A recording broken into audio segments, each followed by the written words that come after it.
Hello मेरे बच्चों, मैं चंदन सर आप सभी का अपने यूट्यूब चैनल पे स्वागत करते हैं। आज वर्ग 12वीं के अर्थशास्त्र विषय का उत्पादन संभावना वक्र विषय को लेकर के आए हैं। आप सभी हमारे यूट्यूब चैनल पे बने रहें और हमारे चैनल को सब्सक्राइब करें। चलिए लेट करते नहीं हैं और तेज़ी से देखते हैं कि उत्पादन संभावना वक्र क्या है। उत्पादन संभावना वक्र, उत्पादन का अर्थ होता है कि किसी वस्तु को बनाना और संभावना मीन्स होता है किसी वस्तु को बनाने के लिए हम जिन संसाधनों का उपयोग करते हैं उससे हम कितना वस्तु को बना सकते हैं। वक्र का मतलब होता है कि उत्पादन संभावना वक्र के विभिन्न संयोगों को अगर हम एक चित्र के माध्यम से, जैसा कि ये देख रहे हैं, चित्र के माध्यम से अगर उसको प्रस्तुत करते हैं तो वह वक्र कहलाता है। तो आपको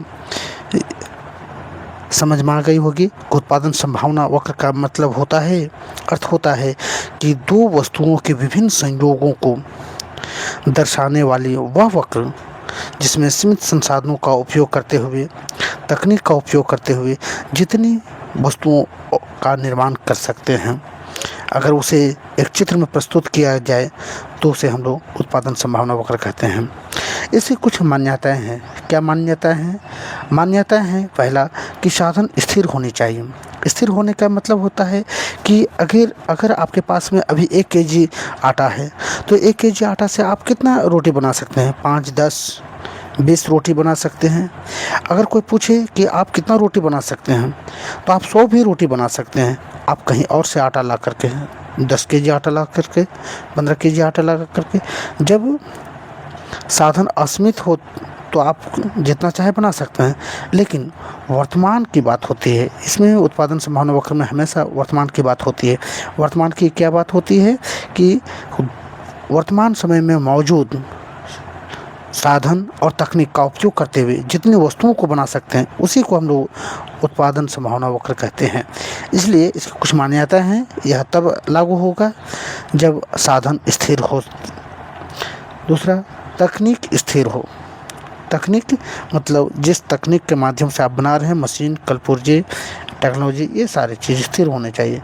नेक्स्ट क्या है? साधनों का पूर्ण उपयोग हो। मतलब जो भी आपके पास में साधन है उसका पूर्ण उपयोग आप कर रहे हो। ऐसा नहीं कि आधा अधूरा कर रहे हैं।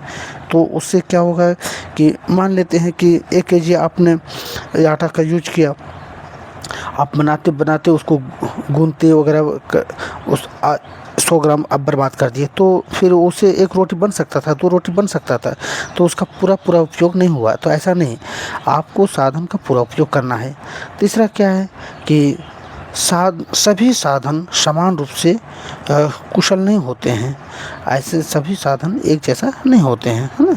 तो उसके बाद में इसकी और क्या है भाई?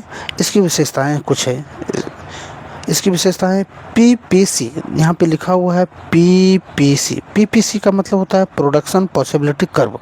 इसकी विशेषताएं क्या है कि यह ऋणात्मक ढाल वाला होता है। यहाँ पे बाल नहीं है, यहाँ ढाल है, ढाल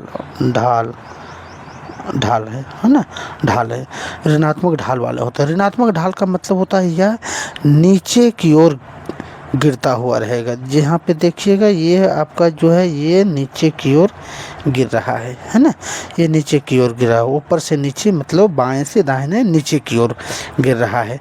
इसका आकार कैसा होता है भाई? इसका आकार होता है नतोदर आकार का, कॉनकेव। कॉनकेव का मतलब होता है गुफा।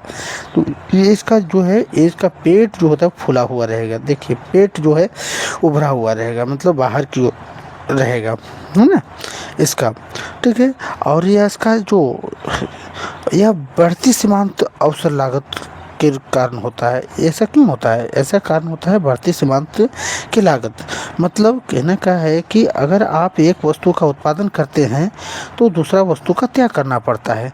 तो पहला वस्तु का त्याग करके दूसरे वस्तु का जब हम बनाते हैं, अधिक वस्तु का उत्पादन करते हैं, तो उससे क्या होगा कि मेरा अधिक वस्तु को एक अतिरिक्त इकाई यानी x का एक अतिरिक्त इकाई उत्पादन करने के लिए y का अधिक इकाई का त्याग करना पड़ता है, या y का एक अतिरिक्त इकाई उत्पादन करने के लिए x का एक से ज़्यादा इकाई त्याग करना पड़ता है ना। इसलिए इसको कहते हैं बढ़ती सीमांत अवसर लागत।